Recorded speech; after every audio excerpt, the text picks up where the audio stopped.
and welcome to another episode of the Exceptional Leadership Podcast. As always, I'm your host, Matt Hamilton, delighted to have your company with me for a discussion today on the need to build a thick skin as a leader. And I suspect that even those of you who have been in leadership roles for only a short period of time will likely already understand the reason I have decided to give this topic its own episode. And that is because as leaders, we have to understand that even if we do a fantastic job, even if 99% of our followers absolutely love us, there will always be a small portion that for whatever reason don't like the job we're doing. Or worse, dislike us. It is just the reality of leadership. You cannot be everything to everyone, nor should you attempt to be. You should be laser focused, not on popularity. It's not a popularity contest. You should be laser focused on doing what is right for the greater good and the organization as a whole. And sometimes doing that will mean having to make difficult decisions, which means you will upset people and you will need a thick skin to deal with the ramifications of those decisions. So with that said, let's, as we always do, delve into some history and have a look at how Winston Churchill benefited from having a thick skin. We're going all the way back to 1940. Here we go. In the dark days of 1940, when the world was at war and Britain stood alone against the might of Nazi Germany, Winston Churchill found himself at the helm of a nation on the brink of despair. The fall of France had left the British Isles as the last stronghold of resistance in Europe, and the German war machine seemed unstoppable. It was a time when hope was in short supply and the pressure on Churchill was immense. His leadership was constantly under fire. Critics in Parliament, the press, and even members of his own government questioned his decisions. They wondered if he was leading Britain towards disaster. Some urged him to negotiate with Hitler to seek peace and to avoid the devastating costs of continued conflict. But Churchill, with his indomitable will and vision, refused to even consider it. He knew that surrender would mean the end of freedom, and he was determined not to let that happen. The British people, too, were weary. They had faced countless bombings and the threat of invasion, so morale was low, and the once proud empire was in a desperate struggle for survival. Yet, in the face of it all, Churchill stood tall. His speeches became lifelines for a nation in despair. He delivered words that were defiant, unyielding, and full of conviction. In one of his most famous addresses, he declared, "We shall fight on the beaches. We shall fight on the landing grounds. We shall fight in the fields and in the streets. We shall fight in the hills. We shall never surrender." But behind those speeches, Churchill was facing constant attacks. Every day, he had to endure the weight of doubt from those who questioned his decisions and feared for the future. Yet, despite the criticism, despite the uncertainty, Churchill refused to back down. He had a thick skin, a resilience forged in the fires of adversity. The world may have been telling him to give up and to bend, but Churchill stood firm, knowing that the fate of Britain, and perhaps the world, rested on his shoulders. And when the tides of war finally began to turn, when the Allies began to push back against Hitler's forces, the people of Britain saw what Churchill had seen all along, and that was that victory was possible, but it would take unwavering determination. His thick skin, his refusal to yield in the face of overwhelming pressure, became a symbol of hope and resilience. Churchill's leadership, forged through adversity, helped carry Britain through its darkest hours, and in the end, the world would be forever grateful that he had never surrendered. Now, you do not get any more extreme than a situation like that Winston Churchill found himself in. A situation where you are having to lead your country in battle against a maniacal dictator hell-bent on world domination. But the beautiful thing about leadership as a topic, and this is why I find it so interesting, is that leadership is leadership no matter where it's done or in what context it's done. The good principles of leadership transcend all environments. You can lead on a world stage at a critical time in world history, as Winston Churchill did, or you can lead in a corporate boardroom. You can lead a sporting team, or you can lead in the home as a parent. The principles of good leadership transcend all of those aspects of life and all of those environments. And that's why it is a relatable example that we just examined there with Winston Churchill. Relatable to us 9-to-5ers, Monday to Friday, who are in the boardrooms and leading teams. And the first thing we need to understand in this examination of a thick skin and why it's important to develop one is that leadership is not a popularity contest, nor should it be. And at times you will need to make difficult decisions. You will need to lead people despite their criticism through to the point where the vision you had all along is realised. We covered that in episode 15, where we talk about vision and the challenges in navigating an organisation through to that endpoint. You can do everything for the greater good, but sometimes people will still voice criticism to your face or behind your back. And they'll still talk. And rumours will be generated that cast you in a negative light. And some people will do this out of anxiety. We know that change induces anxiety in people like few things do. But some people, when you make difficult decisions that affect them, will react not only out of anxiety or fear. Some people are just negative. Some people will just dislike you as a leader. That is a reality. Get ready for that one. You will absolutely encounter people who simply just do not like you for one reason or the other. And it's no different to life. You don't have to be in a leadership position to have experienced that or to resonate with that point. Cast your mind back. I'm sure you won't have to go too far, where you just don't click with a person, you just don't jive with a person, and you don't know what it is, the chemistry's off. Well, that's no different in leadership. It mirrors life in general. You will just sometimes have people that for whatever reason, you just can't get them on board. They just don't really like you for whatever reason. So we need to understand that no matter what we do, we will upset someone. And often, the bigger the team you lead, the more difficult it is to ensure that everybody is on the same page. And the more likely it is that you will have difficult personalities in that team to navigate. People who perhaps are of a mould where they're just naturally critical. Or perhaps they don't like you. So, what does this mean for us? It means we need that thick skin. And we need to understand that we will never please everybody. We cannot be, as leaders, everything to everyone. And our guiding light is to ensure that our decision making is oriented towards the greater good. It is not our job to please everybody. Leadership is not a popularity contest. Our job as leaders is to do what's right, as I said, for the greater good of the organisation, not the individual, and certainly not for our own popularity. It's fantastic if everybody likes you, that's great.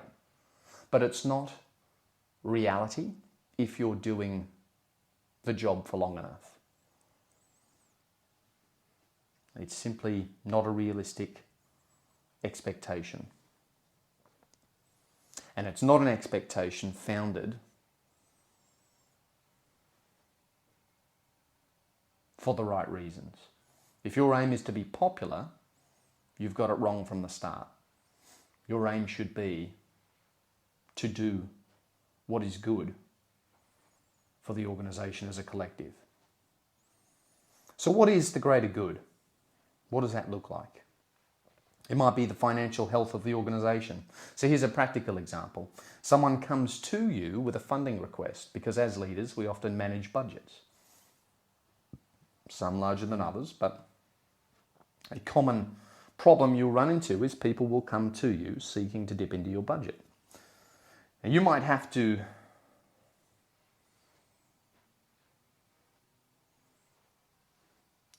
find yourself denying a funding request for training, let's say. Maybe it's because similar training occurred only a short period of time ago and you have enough of that skill set in the organisation, so it would be pointless to spend more. Maybe you simply don't have enough money left in the budget. Or maybe it's because, from a matter of timing perspective, someone got in before that latest request. And you will have to deliver that news to that funding requester, and it may incur a negative response. Let's have a look at some organisational needs. Maybe you cannot approve that pay rise that someone's requested simply because there's a ceiling from a skills expected perspective in that role. Maybe that role that the person holds down is simply not of sufficient complexity to justify that pay point. And maybe your feedback to that person is, I cannot approve that pay rise. We certainly value you, but I cannot approve that pay rise unless we can tweak your role to add a little bit more responsibility or complexity to it. Or, if we can't do that, perhaps you will have to consider other opportunities within the organisation. And you might be really proactive and helpful about it. Maybe you will go the extra step and say, I will even help you identify roles.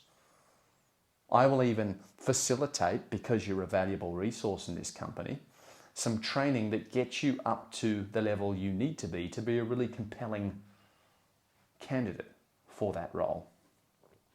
And I found myself in a situation where I've done all of those things, but still had to deny the pay rise.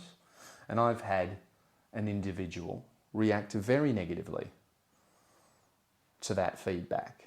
And they've walked away, despite all those helpful steps that I've suggested and agreed to assist with, they've walked away and told people that the reason they've had their pay rise turned down is simply because they're not valued. But outside of all those steps that you could take in that situation that I just outlined there, there's really not much more you could do. And if that person decides to go off and cast your reputation into doubt, there's not a lot you can do about it. These responses that you've had to give for the sake of the greater good will generate, often, negative feedback. And it can sometimes lead, as I hinted at there, to some discontent depending on the personality involved. And sometimes, if you have a really disgruntled personality, you might even find that they attempt to tarnish your reputation as a person and as a leader. And that can be very difficult to deal with emotionally. You know, when you know someone is talking inaccurately about you to the wider organisation. And this sort of behaviour can be really difficult to deal with, as I said, emotionally, but particularly because when you have someone who is more manipulative underneath you, they understand that they can walk a very fine line between misconduct, as per the disciplinary procedure of your organisation, and just being a difficult person. And because they know where that line is, and where they can and cannot cross, there perhaps aren't many consequences from an official perspective, and they know that. But ultimately, in the spirit of developing a thick skin in a situation like that, We need to understand that ultimately this behaviour is negative for the person exhibiting it. And that's because if you've worked hard over a long period of time, you will have developed a really good rapport and reputation with people in the wider team. And so what they will do is they'll compare their experience with you and how you've reacted in challenging situations or in relation to their requests. And they'll compare their personal experience and the experience of other people they know, which hopefully is broadly good. They'll compare that against what this disgruntled person is saying. And most of the time, if you are a genuinely good leader and good person, you will still come out favourable. And the person who is spreading rumours and inaccuracies will just come across as bitter.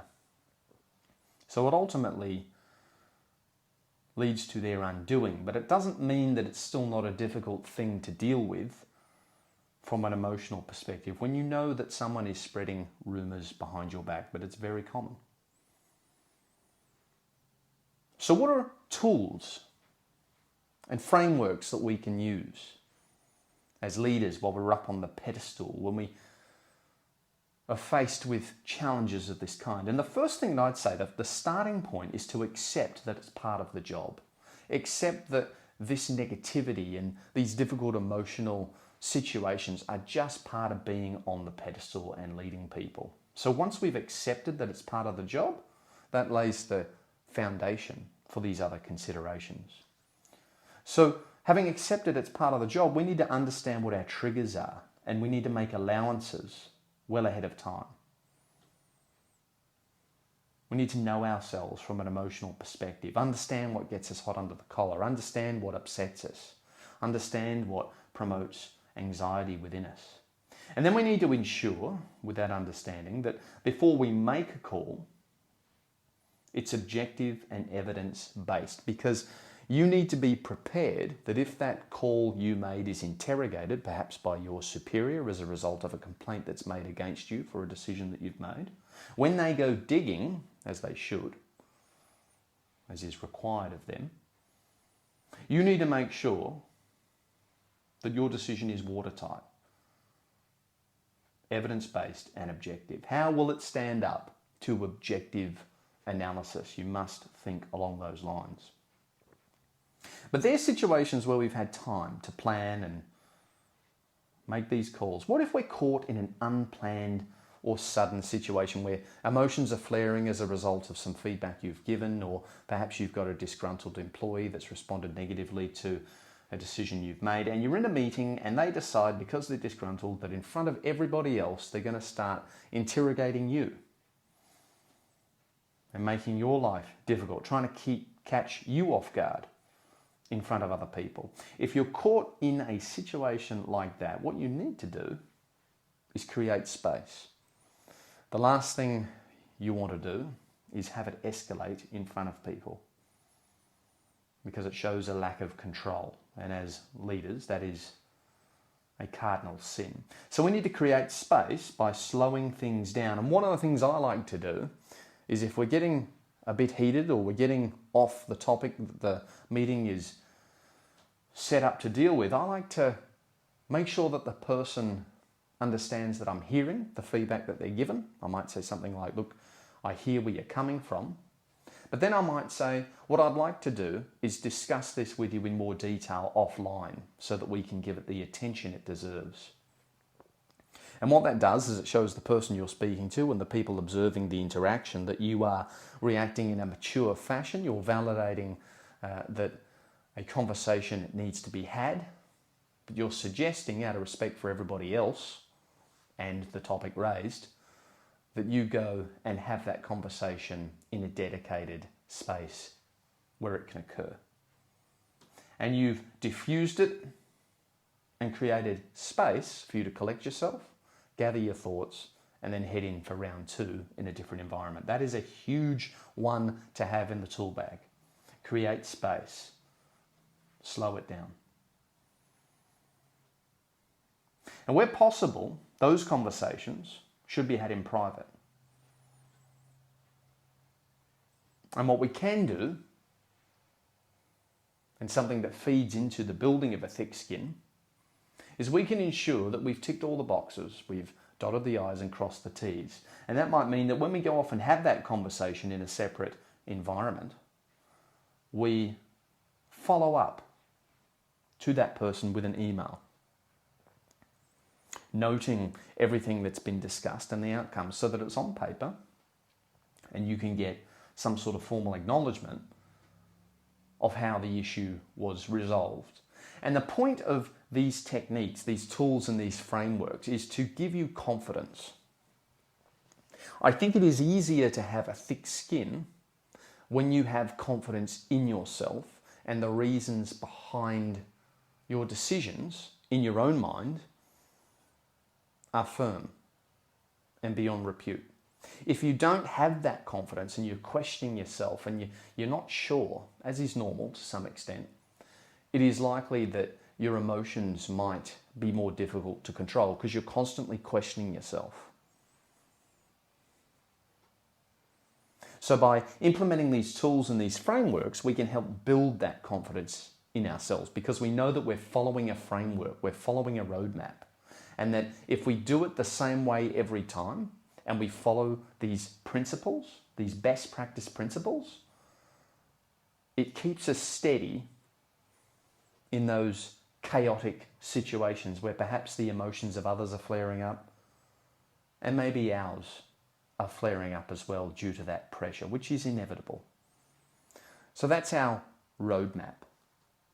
They're our tools, they're our frameworks that help keep us on the right track and help build up confidence within us, which then in turn translates to a thicker skin over time through the building of confidence. But before we sign off, that is a key aspect of this. There was a note in that transcript that I read about Winston Churchill where it was insinuated that Churchill's thick skin was built through adversity. You will often find that people who have been through things, people that are used to overcoming adversity, have thick skins. And that's because a byproduct of going through adversity is resilience. So it's really a reward. A thick skin is a reward. Emotional stability is a reward for walking through the fire, so to speak. Nothing's free in life, and a thick skin is one of them. So what I want you to do is take away some confidence, knowing that you can set up your frameworks and your tools and have confidence that you're doing the right thing. But understand that even if you've done all those things, you still might feel a little bit at sea emotionally. And you shouldn't feel bad about that, especially if you're young in leadership and you're new to it, because it takes time to build that experience. And that resilience will come with time. But there's a reason why I harp on so often about the fact that people leadership is one of the most difficult things you can do. And one of the reasons is that you have to deal with conflict and you have to deal with people not being pleased necessarily with decisions that you've taken. And it can be taxing when you know that you have made the decisions based on objective analysis, but you're still being criticized for them anyway. No one likes conflict. But that is one of the difficult things about leadership, is understanding that we are striving for a greater good and understanding when to persevere with that line of action, that course of action, despite some of the negativity coming our way. So very important to have a thick skin so that we can see things through. Guys, we'll leave it there. Thank you so much for joining me. As I always do, I'm going to direct your attention to the show notes where we've got a send us a text link. And what that link enables you to do is send me an email, essentially. So it looks like you're sending a text, but it pops up in my email. And you can suggest topics perhaps that you'd like discussed on the podcast. You can leave me a nice little note or perhaps share with me some leadership challenges that are going on in your line of work. I'd be very interested to hear from you. So certainly keen to promote that interaction. So send us a text if there's anything you'd like to say or perhaps a topic you'd like discussed. Also the LinkedIn page, guys. In the show notes is a link to the LinkedIn page. And if you're not following the LinkedIn page or the Instagram page, which is also linked in the show notes. You are missing out. Join the LinkedIn community of practice. It is called the Exceptional Leadership Community of Practice. And in that group, we have members of my network that share some interesting things from time to time, and it's a great spot to ask questions of other leaders that you might have in a professional setting. And of course, there's some networking opportunities you can take advantage of in there as well. And with the Instagram, that's good for things like reels and video content and other things like that that are based around this show and the topics we discuss. Of course, guys, if you get value from this show, please hit the subscribe button on whatever podcast app you consume the show on. And if you'd be so kind, leave us a nice 5-star review. But until next time, I'll see you later.